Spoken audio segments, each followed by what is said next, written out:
미국 은행들이 역사상 처음으로 암호화폐를 직접 보유할 수 있게 되었습니다. 그리고 그 중심에 XRP, 리플이 존재하고 있는데요. 이 사실이 왜 중요한지 지금부터 설명드리겠습니다.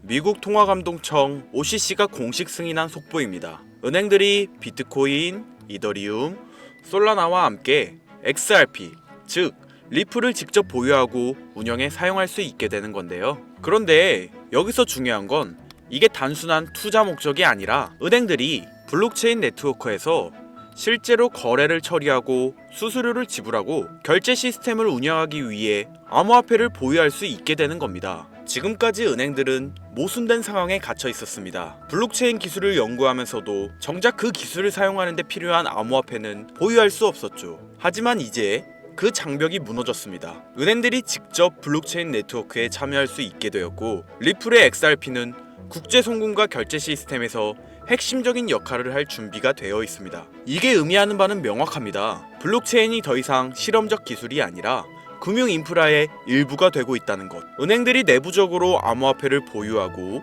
토큰화된 결제 시스템을 운영하기 시작하면 전통 금융과 디지털 자산의 경계가 완전히 사라지게 될 것이며, 수년간 은행들과 파트너십을 구축해온 리플은 이제 본격적으로 금융 시스템의 중심으로 자리 잡겠죠. 리플은 이제 단순한 암호화폐가 아닙니다. 이것은 글로벌 금융 시스템을 재설계하는 플랫폼이며, 이 사실을 먼저 깨달은 사람들은 또 한 번 역사적인 기회를 잡게 될 것입니다. 그렇다면 이제 우리는 어떻게 행동해야 할까요? 리플을 사고 기다리면 된다 라는 뻔한 말씀을 드리려는 게 아닙니다. 현명한 투자자 분들이라면 지금의 시장 변화에서 리플을 통해 수익을 내는 것뿐만 아니라 새로운 시장이 형성된다는 걸 이미 알고 있으실 텐데요. 기술 코인은 암호화폐 시장에서 살아남는다 라는 단순하지만 명확한 사실이 증명됨으로써 앞으로의 시장은 어떠한 특정 기술력을 가진 코인이 강세를 가져올 확률이 높습니다. 저는 그러한 히든 코인을 찾아 헤매기 시작하였고, 정보를 수집하던 와중 SEC와 관련된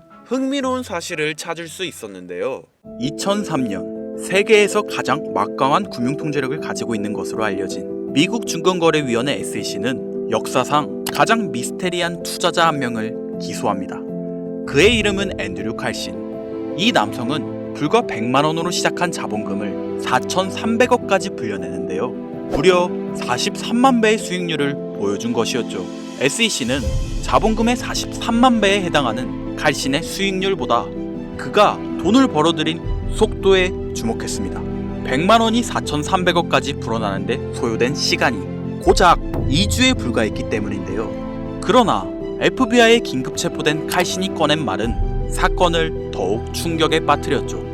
저는 2256년 미래에서 왔습니다.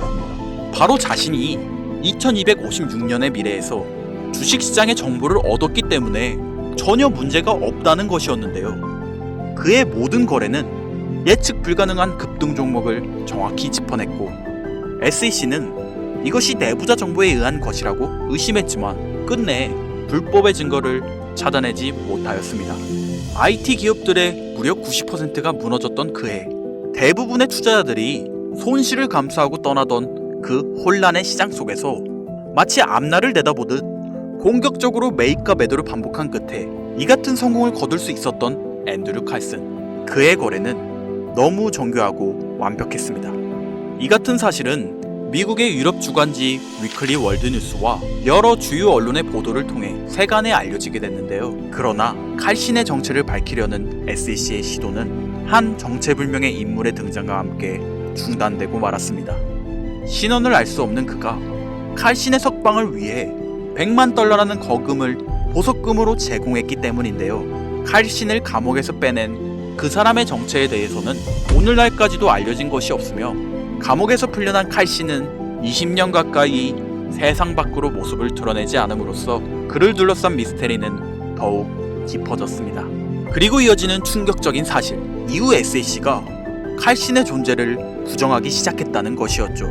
수많은 언론과 사람들은 칼신 사건을 SEC에게 문의했지만 SEC는 그런 사람은 없었다 라는 답변만 반복할 뿐이었습니다.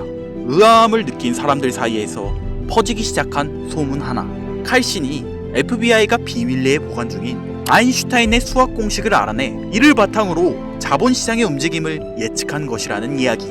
그렇다면 아인슈타인의 수학 공식이 가지고 있는 의미는 뭐냐? 라는 의문이 드실 텐데요.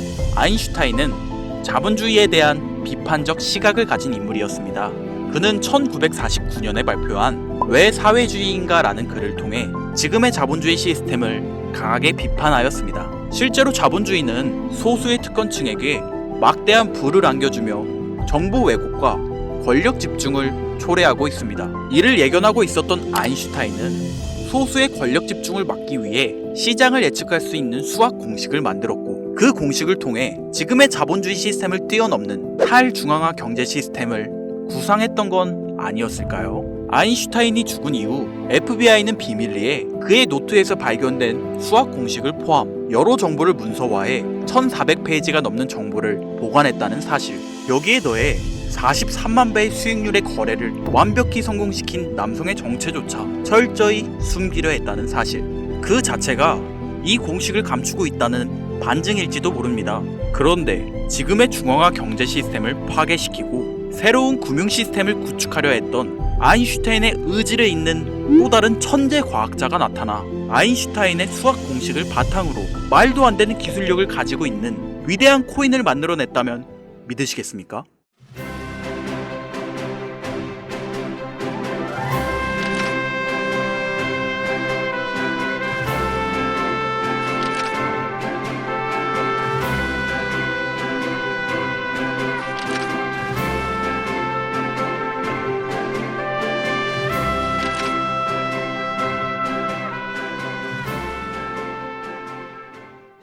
오늘 말씀드릴 내용은 모든 투자자들이 바라는 꿈같은 이야기이죠. 우리가 경제적 자유를 얻기 위해 많은 자본금으로 돈을 버는 구조 말고 몇십 년간 지긋지긋하게 일하며 모은 돈으로 수많은 리스크를 감수하며 진행하는 위험한 투자도 아닌 우리 같은 서민들이 진짜 안전하게 돈을 버는 방법, 아인슈타인의 의지를 잇는 한 과학자가 자신의 일생을 걸고 많은 서민들에게 돈이라는 걸 나눠주고 있다는데요. MIT 수학자 출신의 미국 국가안보국 암호해독가로도 활동했던 인물, 바로 짐 사이먼스.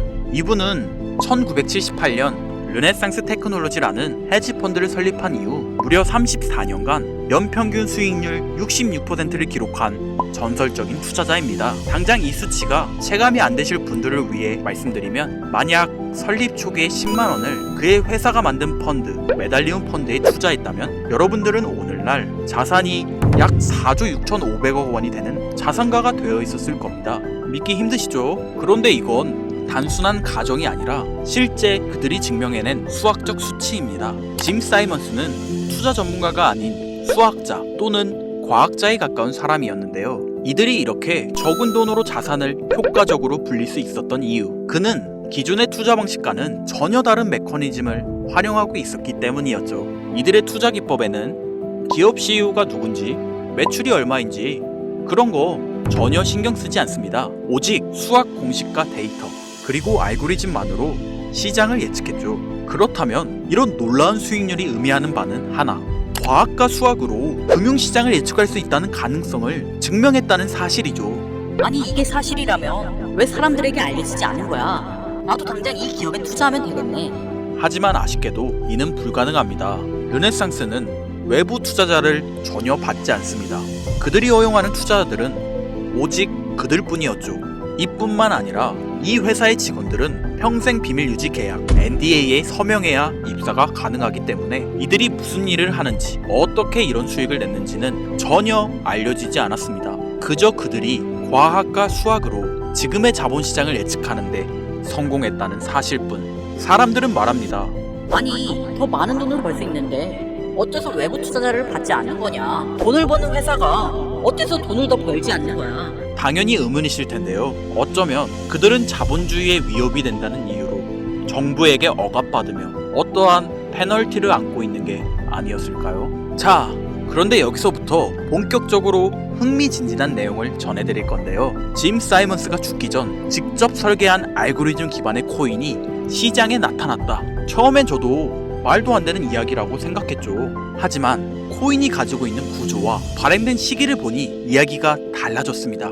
이 코인은 기술력으로만 따지면 비트코인과 이더리움을 앞서 나가고 있기 때문인데요. 우리가 사는 이 자본주의 시스템, 매년 인플레이션이라는 이름으로 우리의 자산 가치를 갉아먹으며 그만큼 내 돈의 가치는 줄어들고 그 차익은 정부나 금융기관이 가져가고 있는 구조.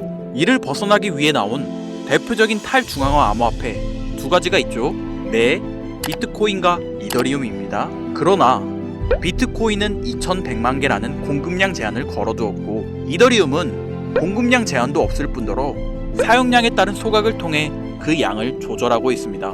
쉽게 말해 금융시장 변화에 따라 가격의 변동이 생기고 이로 인해 완전한 탈중앙화가 불가능하다는 이야기이죠. 그런데 이 코인은 다릅니다. 지금의 화폐 시스템을 위한 은행, 정부, 당연히 필요 없을 뿐더러 인플레이션을 자동 반영하고 수요와 공급을 알고리즘으로 조절, 즉 자본주의 시장을 예측할 수 있음으로써 완전한 탈중앙화가 가능해진다는 사실입니다. 쉽게 말해 시간이 지나도 내 자산의 가치를 지켜줄 수 있고 그 과정에서 어떠한 수수료도 발생하지 않으며 무엇보다도 돈의 가치를 정부가 아닌 수학 공식이 관리하는 구조라는 거죠. 자, 그럼 여기서 이런 의문이 발생하실 텐데요. 내 자산의 가치를 지킨다는 건 알겠는데 그럼 크게 성장하지 못한다는 말 아니야? 전혀 아닙니다. 이 코인은 여러분들에게 수많은 부를 안겨드릴 수 있는 엄청난 가능성을 가지고 있는데요. 자본주의 시장의 인플레이션과 수요와 공급을 조정하기까지, 쉽게 말해 화폐의 기능을 수행하기까지는 일정한 시가총액이 필요하죠. 그러나 이제 막 시작 단계인 이 코인은 수십억, 아니 수백억의 상승이 가능하다는 이야기입니다. 비트코인의 초창기라고 생각하시면 이해하기 편하실 건데요. 비트코인의 초창기 2010년 1.3원에서 지금의 1억 5천만 원까지 성장세를 비교했을 때 단 7년 만에 약 2천만 배의 성장, 다들 알고 있으시죠? 그런데 이 코인은 지금이 시작점이라는 겁니다.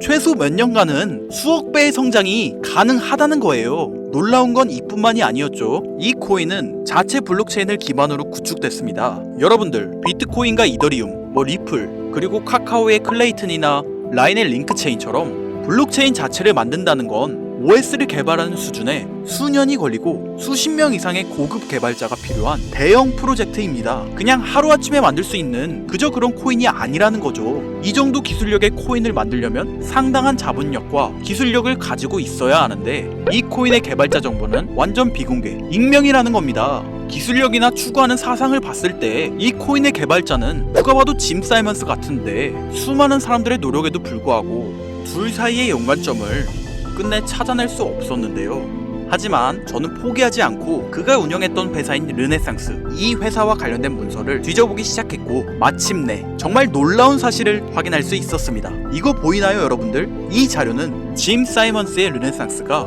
SEC에 공식 제출한 포트폴리오 보고서인데요. 르네상스의 공식 포트폴리오 운용 금액을 보면 2015년부터 2019년까지 꾸준히 상승하던 추세가 2020년부터 급격히 줄어듭니다. 특히 2020년 9월에서 12월 사이엔 무려 20% 가까이 축소되는데요. 여기서 눈치채신 분들 있으실 거예요. 짐 사이먼스가 이 시기부터 비밀리에 코인 개발을 시작한 게 아닐까라고요. 이 포트폴리오가 말이 안 되는 게 2015년부터 2020년 사이, 2015년 코로나 발생, 2016년 영국이 유럽연합을 탈퇴한 브렉시트 사건, 2018년 미중 무역전쟁 여파로 아르헨티나는 IMF 구제금융을 신청했을 만큼 수많은 세계 경제 위기 속에서도 르네상스는 5년간 운용 금액을 꾸준하게 증가시켜 왔습니다. 당연한 이야기죠. 꾸준하게 수익을 내는 자산을 누가 감소시키겠습니까?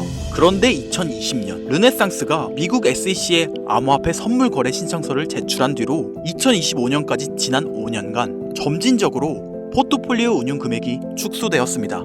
이건 2020년 코인 시장의 가능성을 본 짐 사이먼스가 지금까지 무언가 준비하고 있었다는 증거가 아닐까요? 지금 말씀드릴 이 코인 모든 정황과 시기가 딱 맞아떨어지고 있습니다. 수많은 전문가들은 혁신적인 기능을 가진 코인이 탄생하였다라고 극찬하고 있는데요. 물론 반대 의견도 존재합니다. 그러나 저는 지금의 모습이 마치 비트코인 초창기의 모습을 보고 있는 것 같은데요. 우리들도 처음에 비트코인을 알았을 때 이런 디지털 쪼가리가 돈이 된다고? 라고 비웃으며 거들떠보지도 않았지 않습니까? 그런데 지금의 비트코인 가격은 어떻죠? 2010년 개당 가격 1.3원에 불과했던 비트코인이 지금은 1억 5천을 넘기며 1억 배가 넘게 올랐습니다. 이 코인 아직 사람들에게 알려지지 않았지만 위와 같은 사실들은 서서히 세상에 알려지게 될 것이고, 전문가들이 분석할 때 사용하는 AI 프로그램 노보를 통해 이 코인을 분석했을 때 상승 확률이 100%에 가깝다고 대답하는 코인이라는 점도 확인이 끝났고요. 비트코인으로 수많은 자산가를 만들어낸 지금의 시대에서 이 코인이 알려지게 되면 당장 하루아침에 수만 배, 아니 수십만 배 상승할지도 모른다고 저는 개인적으로 판단하고 있고, 비트코인을 단돈 10,000원이라도 보유하라고 전파했던 제레미처럼 여러분들도 이 코인은 단 10개라도 반드시 보유하고 있으시길 바라겠으며, 지금의 종목이 여러분들에게 경제적 자유를 이룰 수 있는 큰 기회가 되었으면 좋겠습니다. 화면에 보이시는 번호 제 개인 번호입니다. 위 번호를 통해 저한테 수학이라고 2글자 문자 보내주시면 제가 광고업자 또는 리딩업자인지 해당 프로그램을 사용해 그 여부를 알 수 있기 때문에 인증 절차로 수학 2글자 제가 알아볼 수 있도록 보내주시면 절차를 통한 확인 후 바로 이 코인 정보 공유해 드리도록 하겠습니다. 오늘도 시청해주신 여러분들께 항상 감사하다는 인사드리면서 저는 이만 물러가겠습니다. 지금까지 김선우였습니다.